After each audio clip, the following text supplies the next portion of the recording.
Hello students, अब तक हमने 1.2 एक्सरसाइज कंप्लीट कर ली। 1.2 एक्सरसाइज में क्या था आपके पास? दो मैट्रिक्स का एडिशन। मान लो आपके पास एक मैट्रिक्स ए थी, दूसरी मैट्रिक्स क्या थी आपके पास? बी। ये दोनों मैट्रिक्स, इनको हमने क्या किया था? ऐड किया था। इन दोनों मैट्रिक्स का एडिशन करने के लिए आपके पास एक कंडीशन थी। वो कंडीशन क्या थी कि दोनों का ऑर्डर क्या होना चाहिए आपका?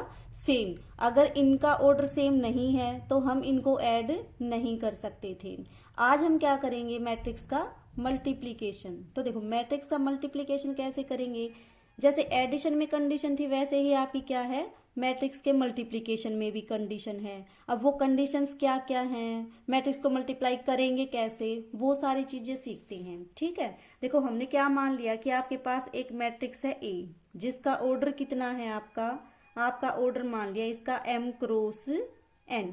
एक मैट्रिक्स क्या मान लिया आपने? बी, इसका ऑर्डर क्या मान लिया आपने? p cross l।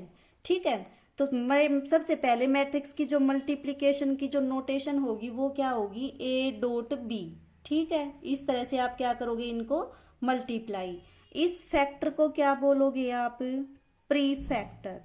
Pre factor का मतलब जो पहले हो मल्टीप्लिकेशन में वो। इसको क्या बोलोगे आप? Post factor. पोस्ट फैक्टर का मतलब जो मल्टीप्लिकेशन में आपका बाद में हो उसको क्या बोल दोगे? Post factor. ठीक है, तो इन दोनों मैट्रिक्स को मल्टीप्लाई करने के लिए आपके पास जो सबसे पहली कंडीशन है नेसेसरी, वो क्या है आपके पास? कि इसके नंबर ऑफ कॉलम और इसकी नंबर ऑफ रो दोनों के दोनों क्या होने चाहिए आपके? सेम। अगर ये सेम नहीं है तो हम मैट्रिक्स की मल्टीप्लिकेशन नहीं कर सकते। ठीक है, तो क्या होनी चाहिए आपके पास कंडीशन? कि m की और p की वैल्यू क्या हो आपके पास? सेम, यानी कि n is equal to p। अगर ये कंडीशन होल्ड करती है आपकी, उसी केस में हम मैट्रिक्स की मल्टीप्लाई कर सकते हैं। ठीक है, अब एक एग्जाम्पल लेके करते हैं, तब पता चलेगा। मान लो आपके पास एक मैट्रिक्स है ए। ठीक है, ए मैट्रिक्स कैसी है आपके पास? 1 2 3 4। इसका ऑर्डर कितना है आपका? 2 क्रॉस 2। दूसरी मैट्रिक्स लिया आपने बी, इसका ऑर्डर कितना लिया आपने? 3 1 1 2 2 1। इसका ऑर्डर कितना है आपका? 2 क्रॉस 3। ठीक है, तो देखो इसके नंबर ऑफ कॉलम और इसकी नंबर ऑफ रो दोनों सेम हैं, तो इसका मतलब हम ए डॉट बी कैलकुलेट कर सकते हैं। देखो कैसे कैलकुलेट करोगे? 1 2 3 4। ठीक है, इंटू 3 1 1 2 2 1। देखो मल्टीप्लाई कैसे करोगे? इस पूरी रो की मल्टीप्लाई करोगे इस पूरे कॉलम के साथ, ऐसे। ठीक है, इस एंट्री की मल्टीप्लाई इसके साथ और इस एंट्री की मल्टीप्लाई इसके साथ और उनका एडिशन। देखो कैसे करोगे? 3 एकम 3।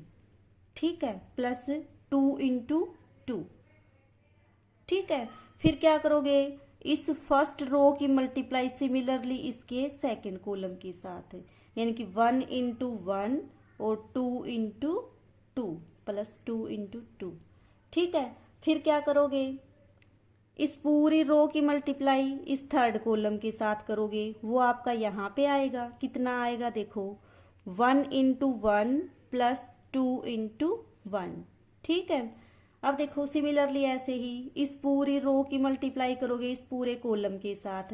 पहली एंट्री की मल्टीप्लाई पहली एंट्री के साथ, दूसरी एंट्री की मल्टीप्लाई दूसरी एंट्री के साथ, यानी कि 3 इंटू 3 प्लस 4 इंटू 2।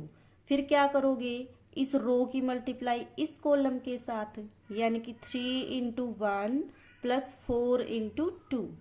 फिर इसकी मल्टीप्लाई इसके साथ करोगे तो कितना आ जाएगा? 3 इंटू 1 प्लस 4 इंटू 1। अब इस मैट्रिक्स को क्या करो? सोल्व कर दो। आपके पास क्या आ जाएगा? 3 2 इंटू 2 4, 4 और 3 7। ये कितना बन जाएगा? 4 प्लस 1 5। ये कितना बन जाएगा? 2 प्लस 1 यानी कि 3। ये कितना बन जाएगा आपका? 9 और 8 17। ये कितना बन जाएगा? 3 और 8 11। ये कितना बन जाएगा आपके पास? 7। ठीक है, ये आपके पास क्या आ जाएगी, मैट्रिक्स की मल्टीप्लिकेशन होके जो रिजल्ट आएगा वो। समझ में आया कैसे मल्टीप्लाई करेंगे? फर्स्ट रो की मल्टीप्लाई करेंगे फर्स्ट कॉलम के साथ, फिर फर्स्ट इसी रो की सेकंड वाले कॉलम के साथ, इसी रो की फिर क्या करेंगे इस कॉलम के साथ, और कॉलम होते तो और ऐसे ही करते जाते। ठीक है, फिर क्या करेंगे, जैसे ही सेकंड वाली रो आई एंट्री कहाँ आ जाएंगे आपकी, यहाँ नीचे आ जाएंगी। तो अब देखो जो रिजल्टेंट आपकी मैट्रिक्स आएगी उसका ऑर्डर कितना होगा, इन दोनों के अलावा जो ये सफिक्स बच गए वो इसका क्या आ जाएगा, ऑर्डर आ जाएगा, यानी कि 2 × 3, यानी कि 2 × 3, 2 × 3 इसका ऑर्डर है। ठीक है, आया समझ में कैसे करेंगे? मैट्रिक्स की मल्टीप्लाई करने के लिए जो आपकी नेसेसरी कंडीशन होगी वो क्या होगी कि आपकी ये एंट्री और ये दोनों के दोनों क्या हो, सेम, यानी कि नंबर ऑफ कॉलम इसके और नंबर ऑफ रो इसके क्या हो, सेम। और जो रिजल्टेंट मैट्रिक्स आएगी उसका ऑर्डर कितना होगा आपका, 2 × 3। जैसे मान लो एक मैट्रिक्स है आपके पास ए, उसका ऑर्डर कितना है आपका 3 × 1। एक मैट्रिक्स है आपके पास बी, इसका ऑर्डर कितना है 1 × 4। तो क्या आप ए डॉट बी कर सकते हो इसमें?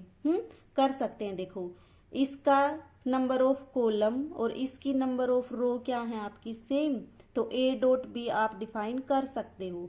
तो ए डॉट बी जो मल्टीप्लाई होके मैट्रिक्स आएगी उसका ऑर्डर क्या बच जाएगा आपका, जो बचा हुआ सफिक्स है ये, यानी कि 3 × 4।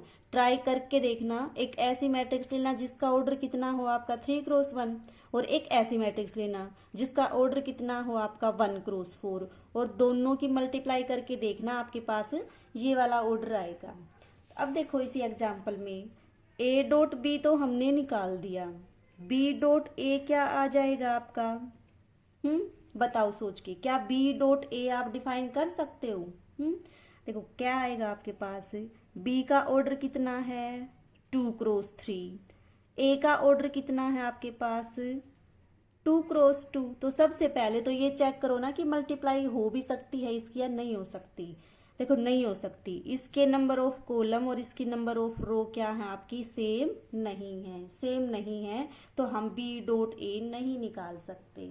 एक चीज ऑब्जर्व किया आपने, ए डॉट बी तो निकल गया लेकिन इन्हीं मैट्रिक्स का आप बी डॉट ए नहीं निकाल सकते। कहने का मतलब जिस ऑर्डर में लिख रखा है आप मैट्रिक्स का मल्टीप्लिकेशन उसी ऑर्डर में कर सकते हो, ऑर्डर चेंज नहीं कर सकते।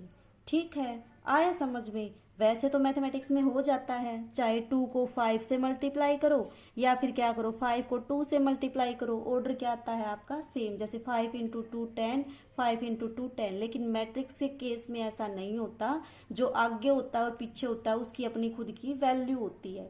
ठीक है, आई थिंक क्लियर होगी आपको मैट्रिक्स की मल्टीप्लिकेशन। अब कुछ एग्जाम्पल्स देखते हैं जो आपकी बुक में है। ठीक है।